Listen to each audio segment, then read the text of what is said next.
सर्व स्वामी सेवेकरांना श्री स्वामी समर्थ. तर तुमचं प्रिय LIC चॅनलमध्ये अगदी मनापासून स्वागत आहे.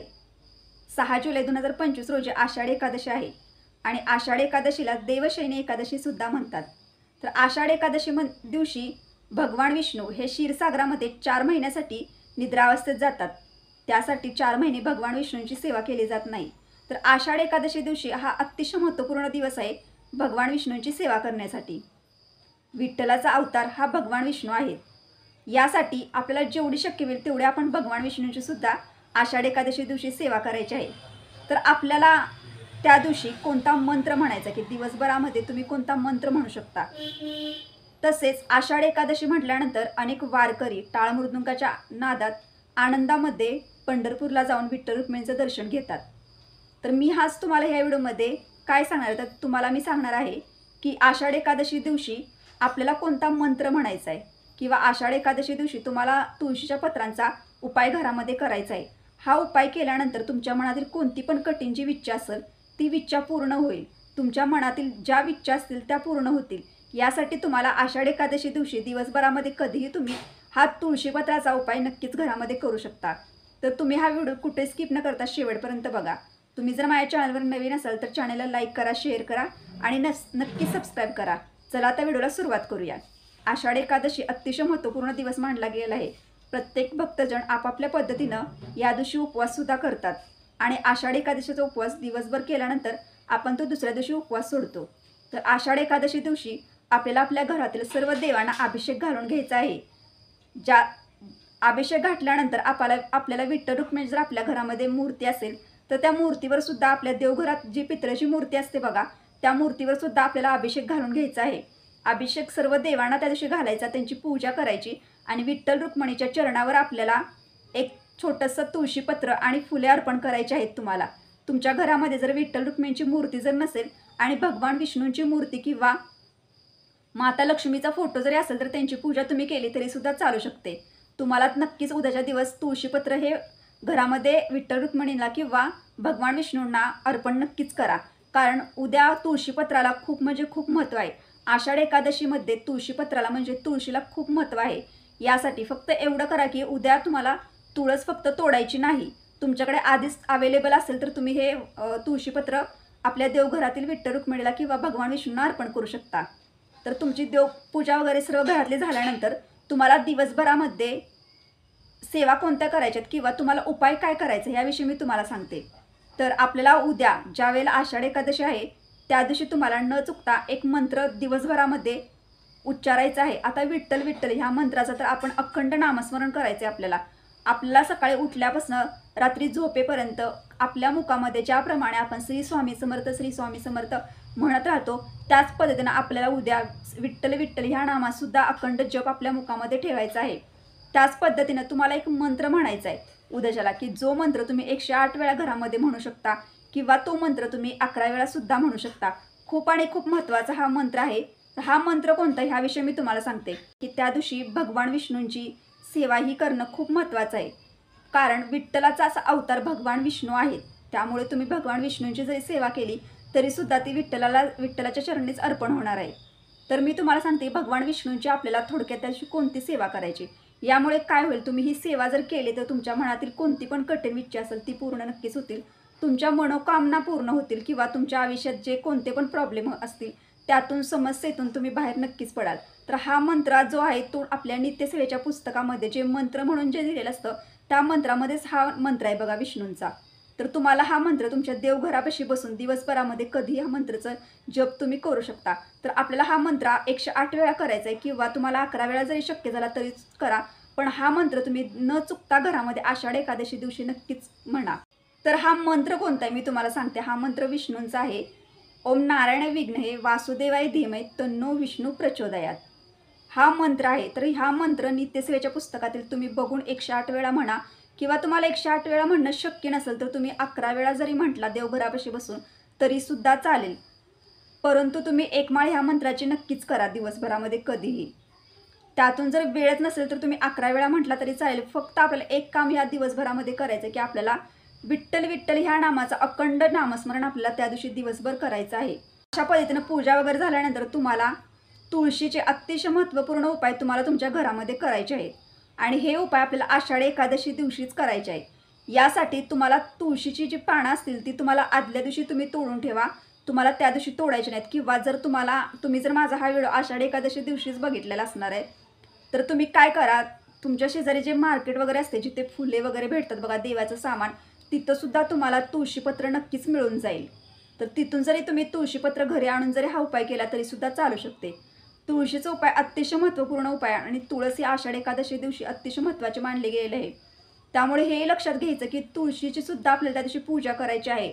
तुळशीची पानं तोडायची नाहीत किंवा तुळशीचं आपलं काही सुद्धा करायचं नाही, फक्त तिला दिवा लावायचा, अगरबत्ती लावायची, तिची पूजा करायची, हळदी कुंकू टाकायचं, अगदी मनोभावे तिची पूजा करायची। तुळशी ज्या पद्धतीने आपण दररोज पूजा करतो घरामध्ये तुळशीची, त्याच पद्धतीने आपल्याला त्या दिवशी सुद्धा आषाढी एकादशी दिवशी तिचं पूजन करायचं आहे तुळशीचं। आता मी तुळशीचा उपाय तुम्हाला सांगते, तर हा उपाय तुम्ही तुमच्या घरामध्ये दिवसभरामध्ये कधी करू शकता। उपाय कोणतीही व्यक्ती करू शकते, स्त्री पुरुष सुद्धा हा उपाय करू शकतात। हा उपाय केल्यानंतर काय होतं, तर तुम्ही जर हा उपाय तुमच्या घरामध्ये केला तर तुमच्या मनातील कोणती पण कठीण जी इच्छा असेल, आपली एखादी इच्छा असते बघा, ती इच्छा लवकर पूर्ण होत नाही, आपण त्याच्यासाठी खूप प्रयत्न करत असतो तरी सुद्धा आपली इच्छा पूर्ण होत नाही। जर तुम्ही हा उपाय केला तर तुमची ती नक्कीच इच्छा पूर्ण होईल। किंवा आपल्याकडे जर पैसा येत असेल आणि तो पैसा जरी टिकत नसेल किंवा लक्ष्मी आपल्या घरामध्ये स्थिरावत नसेल, म्हणजेच काय तर पैसा, आपण जे पण कष्ट करतो त्या मार्गाने येणारा पैसा आपल्या घरामध्ये टिकत नसेल, आपल्या घरामध्ये लक्ष्मी स्थिर नसेल, तरी सुद्धा तुम्ही हा उपाय करू शकता, जेणेकरून संपत्तीचं आगमन तुमच्या घरामध्ये येईल आणि लक्ष्मी आपल्या घरामध्ये निरंतर वास्तव्य करेल। यासाठी सुद्धा तुम्ही हा उपाय करू शकता। लक्षात ठेवा की तुमची जी इच्छा असेल ती चांगली असावी, यासाठी तुम्ही हा उपाय घरामध्ये करा। तर उपाय कधी करायचा आणि कसा करायचा ह्याविषयी मी तुम्हाला थोडक्यात सांगते। तर उपाय हा आपल्याला आषाढी एकादशी दिवशी करायचा आहे। तुळशीपत्राचं मी तुम्हाला सांगितलं की तुळशीपत्राचा उपाय मी तुम्हाला आषाढी एकादशी दिवशी सांगते, पण तुम्हाला तुळशीपत्र तोडायचं नाही, तुम्ही मार्केटमधून जे अवेलेबल असतात तिथून घेऊन येऊन हा उपाय घरामध्ये करू शकता। उपाय तुम्हाला दिवसभरामध्ये कधीही करू शकता, सकाळी करू शकता, संध्याकाळी करू शकता, 4 वाजता करू शकता, दुपारी करू शकता। फक्त 12 ते 12:30 पर्यंत आपल्याला कोणतीच स्वामींची पण सेवा करायची नसते, कारण स्वामींची भिक्षेची वेळ असते आणि आपण कोणतीच सेवा करू नये, कारण आपण स्वामी सेवेकरी आहोत। तर आपण 12 ते 12:30 नंतरच कोणती पण सेवा देवांची करणार असेल तरी पण ती नंतरच करावी। तर 12 ते 12:30 पर्यंत तुम्ही कोणती सेवा करू नका, त्याच्यानंतर तुम्ही सेवा करू शकता। तर सेवा ही पुरुष स्त्री महिला कोणीही करू शकते। तर आपल्या घरामध्ये जे देवघर आहे, जिथं विठ्ठल रुक्मिणीची मूर्ती आहे किंवा भगवान विष्णूंचा फोटो आहे, लक्ष्मीचा फोटो आहे किंवा स्वामींचा फोटो आहे, आपले स्वामी म्हणजेच हे विठ्ठल रुक्मिणी आहेत।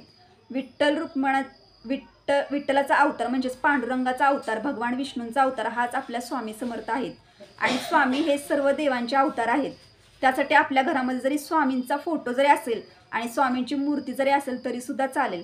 तुम्ही तुमच्या देवघरापाशी बसा, बसण्यासाठी आपल्याला कायम कोणती जरी आपण सेवा करणार असो तर आपल्याला आसन घ्यायचं आहे, हे आधी लक्षात ठेवा। आणि देवाला जवळ म्हणजेच आपल्या स्वामींजवळ दिवा धूप आरती आपल्याला लावायची आणि त्यानंतर तुम्हाला हा उपाय करायचा आहे। त्यावेळेला आपल्याला उपाय करायच्या आधी आपल्याला सेवा करायच्या आहेत। आता त्या दिवशी आपल्याला भगवान विष्णूंची सुद्धा सेवा करायची आहे, तर सेवा कोणती करायची ह्याविषयी मी तुम्हाला सांगते। तर तुम्ही तुमच्या घरामध्ये आषाढी एकादशी दिवशी हा उपाय नक्की करा। उपाय अतिशय महत्त्वपूर्ण उपाय आणि तुमच्या मनातील जी पण इच्छा असेल ती नक्कीच पूर्ण होईल। तर त्यानंतर आपल्याला बसण्यासाठी आसन घ्यायचं, दिवा वगैरे लावायचा आणि आपल्या उजव्या हातामध्ये आपल्याला 2 तुळशीची पत्र धरायची आणि त्याच्यावर आपल्याला विष्णू सहस्रनामाचं 1 वेळा पठण करायचं आणि त्यानंतर आपल्याला 108 वेळा ओम नमो भगवते वासुदेवाय नमः या मंत्राचा जप करायचा आहे। आणि त्यानंतर आपल्याला ही दोन्ही तुळशीपत्र आपल्या हातामध्ये पकडायची। तुमच्या घरामध्ये जर भगवान विष्णूंची मूर्ती असेल, फोटो असेल किंवा जर भगवान विष्णूंची मूर्ती फोटो जरी नसेल किंवा विठ्ठलाच्या मूर्ती असेल किंवा आपल्या स्वामींचा जरी फोटो असेल तरी सुद्धा चालेल, पण भगवान विष्णूंची जर फोटो असेल किंवा मूर्ती जर असेल ना तर त्यांच्या चरणाशी तर आपल्याला आपली इच्छा बोलायची आधी, मी ह्या कामासाठी किंवा माझी ही इच्छा आहे, माझा हा प्रॉब्लेम आहे, ह्याच्यासाठी मी ही सेवा तुमची केलेली आहे, तर ती मानून घ्या आणि माझी इच्छा नक्की पूर्ण करा। आणि माझ्या मनात मी श्रद्धेनं अगदी मनापासून ही सेवा केलेली आहे, अगदी मनापासून माझी तुमच्यावर विश्वास आहे की तुम्ही माझी इच्छा नक्कीच पूर्ण करशीला, असं म्हणून ही प्रार्थना मनापासून आपल्याला करायची। आणि त्यानंतर ही दोन्ही जी पानं असतात तुळशीची जी आपण सेवा केली असती ती भगवान विष्णूंच्या चरणाची तर आपल्याला ठेवायची आणि भगवान विष्णूंचा जर फोटो मूर्ती घरामध्ये नसेल, विठ्ठल रुक्मिणीचे असेल त्यांच्याजवळ ठेवलं तरी सुद्धा चालेल आणि ते सुद्धा नसतील, त्यांची जरी प्रतिमा जरी आपल्या देवघरामध्ये नसेल तर तुम्ही आपल्या स्वामींचा जो फोटो असतो, स्वामी म्हणजेच सर्व जे देव आहेत, ब्रह्मांडाचे ब्रह्मांड नायक आहे स्वामी, म्हणजे आपल्या पूर्ण ब्रह्मांडामध्ये जे सर्व देव आहेत त्या सर्वांचा एकच अवतार आहे म्हणजे श्री स्वामी समर्थ. आणि ह्या स्वामी समर्थांपाशी आपल्या स्वामींजवळ जरी तुम्ही 2 पानं ठेवली तरीसुद्धा तुळशीपत्र जरी ठेवले तरीसुद्धा चालू शकेल. आणि त्यानंतर आपल्याला दिवसभर ही तुळशीपत्र आपल्या स्वामींजवळ म्हणजे देवघराजवळच ठेवायची. आणि दुसऱ्या दिवशी आपल्याला स्नान वगैरे झाल्यानंतर म्हणजेच काय 6 तारखेला आपल्याला आषाढ एकादशी दिवशी दिवसभरामध्ये कधी आपल्याला हा उपाय करायचा. आणि त्याच्या दुसऱ्या दिवशी म्हणजे 7 तारखेला आपल्याला दुसऱ्या दिवशी सकाळी उठायचं. आणि त्यानंतर तुम्ही ही दोन्ही तुळशीपत्र काढून घ्यायच्या आधी तुम्हाला पुन्हा स्वामींना मुजरा करायचा, आपल्या मनातल्या गोष्टी बोलायच्या. आणि ती दोन्ही तुळशीपत्र घ्यायची आणि तुमच्या घरामध्ये जी तिजोरी असेल ना किंवा तुमचं महत्त्वाचं लॉकर वगैरे असतं, कपाट असतं बघा आपलं, जे आपण जिथे पैसा सोनं ज्या आपल्या महत्त्वाच्या गोष्टी कागदपत्र वगैरे ठेवतो, या तिथे आपल्याला हे दोन्ही तुळशीपत्र ठेवून द्यायचे आहेत. यामुळे काय होईल तर ह्यामुळे आपल्या घरामध्ये लक्ष्मी स्थिर राहील, आपल्या घरातलं दरिद्र नष्ट होईल आणि आपली जी इच्छा असेल कठीण इच्छा जी तुमची असेल ती सुद्धा नक्की पूर्ण होईल.